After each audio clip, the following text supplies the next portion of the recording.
My name is Jennifer. I'm married to Robert. Robert has a younger brother named James, who's 3 years apart from him. The woman that James brought home as his future wife turned out to be incredibly inappropriate. Hey, I'm getting married.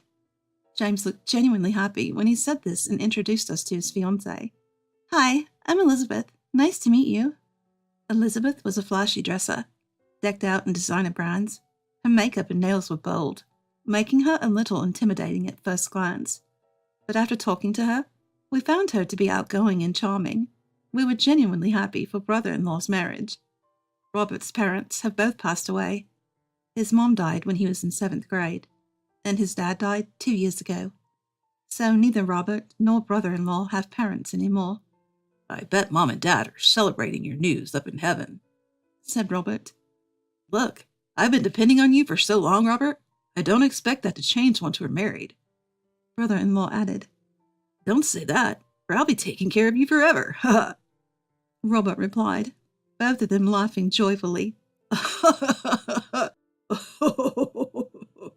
They had always been close brothers who discussed anything and everything. So, where are you guys planning to live after getting married? I asked, still absorbing their sudden engagement news. We're thinking of building our own place. The thing is, I travel a lot for work, so we're still undecided on where to build. My brother-in-law answered my question. Since he often had to travel for work, he had a tough time deciding where to live. We don't have reliable parents to lean on. If we live near each other, we can help one another if something happens. I agreed. My parents live far away, and Elizabeth, his spouse, seemed to have no parents around either. That sounds like a good plan.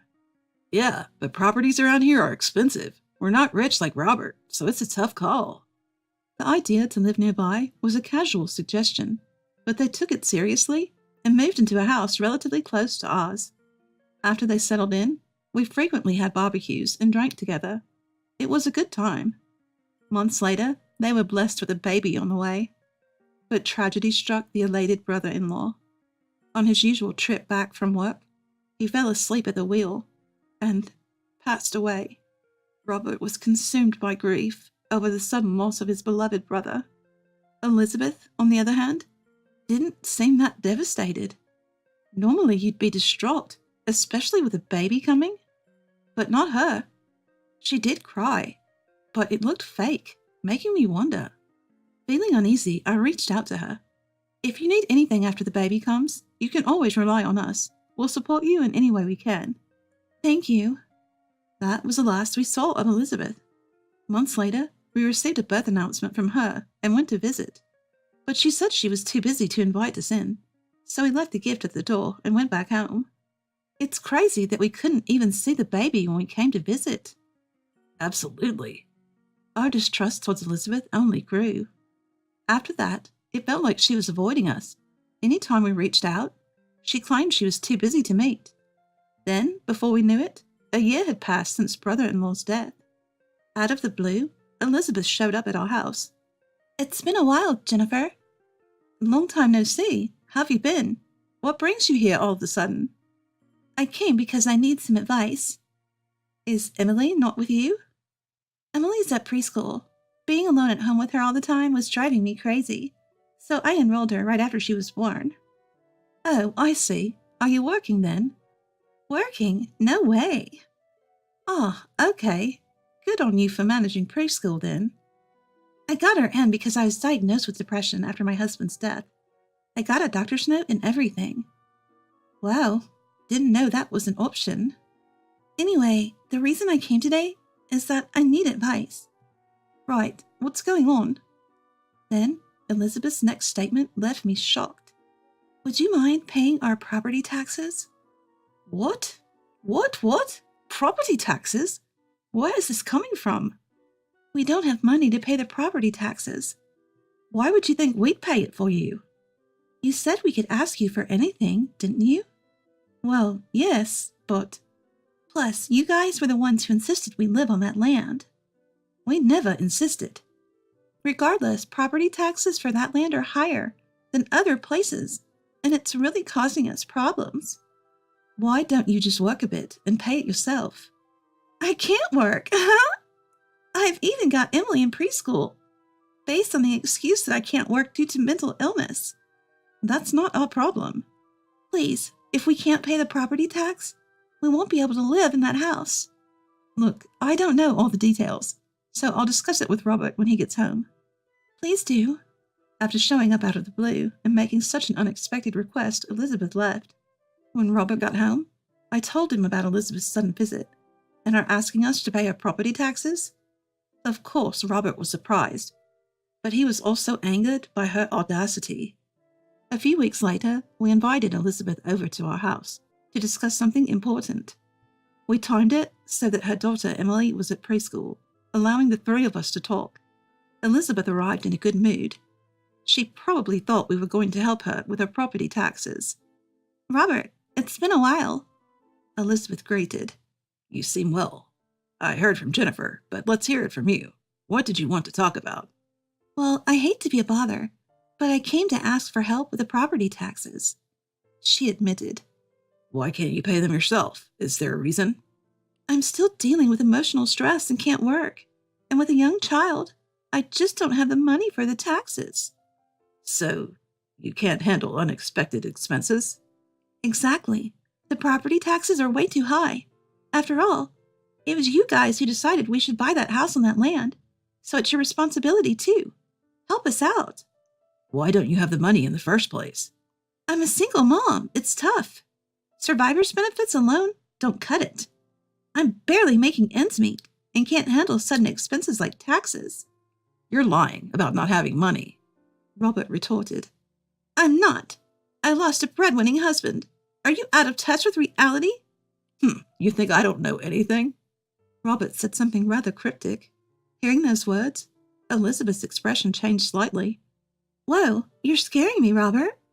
You're getting more than just survivor benefits, aren't you?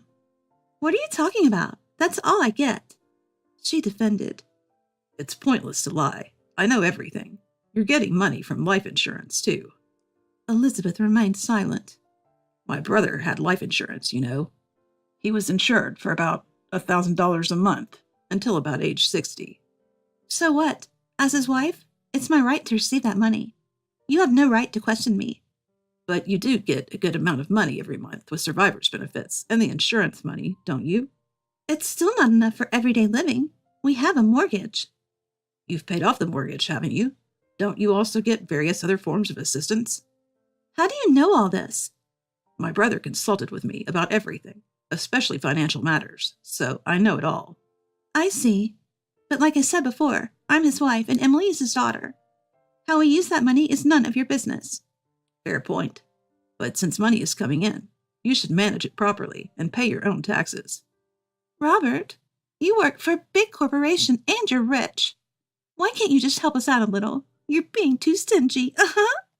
Elizabeth still seemed unconvinced. Listening to this conversation, I finally understood why Elizabeth, even after losing her husband, continued to live lavishly without working. I can't complain. That money was something her late husband left for her. But Robert wasn't done talking.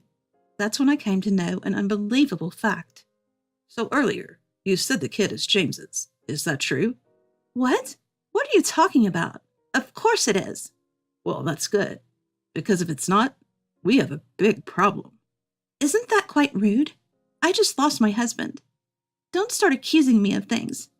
I, who had been silently listening, quickly interjected. That's crossing the line, man. But Robert continued. You see, my brother consulted me when he found out about the pregnancy. What about? He said that judging by the due date, there's no way the child could be his. What do you mean? He was always on an extended business trip and hadn't been home during that time. He was worried that the child might not be his. That's absurd. I thought so too, initially. James said there was no evidence of an affair. Then he passed away before we could gather any.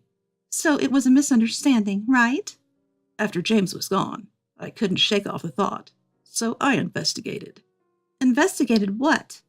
Whether you had been unfaithful, Elizabeth. My jaw dropped. Next to me, in a state of shock from his newfound information, Robert continued speaking to Elizabeth. I was planning to take my time gathering evidence, but since you came to our home, I hurried my investigation. And what did you find? You're living with another man now, aren't you? So what if I am? He's someone I started seeing after my husband passed. I see. I was wondering if the man you're living with is the child's father, but it turns out he's not. Emily's father is your brother. Do you have any proof? Sorry to say, I approached Emily and the man at the park and got a single hair strand from their clothing. That's creepy. I do feel a bit guilty, but it's for my brother. And what did you do with it? James is no longer with us, so I submitted the hair along with mine for a DNA test. According to Robert, even if it's not from the father, a close relative can provide enough genetic information for a paternity test. And Robert went on. The test showed that Emily is not James's child. Elizabeth looked down, unable to speak. And then she finally spoke, almost in a whisper. So what does that mean? It's heartbreaking for James. Speaking ill of the dead accomplishes nothing. Maybe, but since my brother can't find justice, I plan to file a lawsuit against you and your lover for damages. What? What are you talking about? We're getting married soon. Oh, really? Well, that makes things easier. What does? Since the house is already paid off, you should just sell it. Then you can use that money to pay for both your compensations. Why should I? If you can afford the compensation, you're welcome to stay. But your fiancé doesn't work, right? How do you know that? You can get by without working now, but that changes when you're married. It's none of your business. That the conversation was far from over, and angry Elizabeth tried to leave. Robert spoke up. I'll handle the property taxes for you. I'll also start the process for selling the house. Angry Elizabeth stormed off and eventually sold the house just as Robert suggested. The house sold quickly due to its desirable location and being relatively new. Elizabeth paid the compensation with the money from the sale. Apparently, Elizabeth and her man got married. But because of that, she would no longer receive the survivor's benefits she had been getting due to her husband's passing. Ignorant Elizabeth had no clue about this. She bought a cheap, used house with the money from the sale. No longer a single mom, her financial aid dried up, as did the survivor's benefits. Both Elizabeth and her new husband had to start working. Elizabeth had been a spender on fashion and beauty, but her marriage marked the start of a tougher life. Her husband couldn't keep a job, and their marriage soon fell apart. Elizabeth was back to being a single mom, but now, with no financial aid coming in, she has to work desperately to make ends meet. For us, the storm has passed, and our peaceful days have returned. We were even blessed with a child we had longed for. I can't wait to meet the child that I will have with my beloved Robert. We will give our child the middle name of my late brother-in-law, ensuring that his memory will always be with us.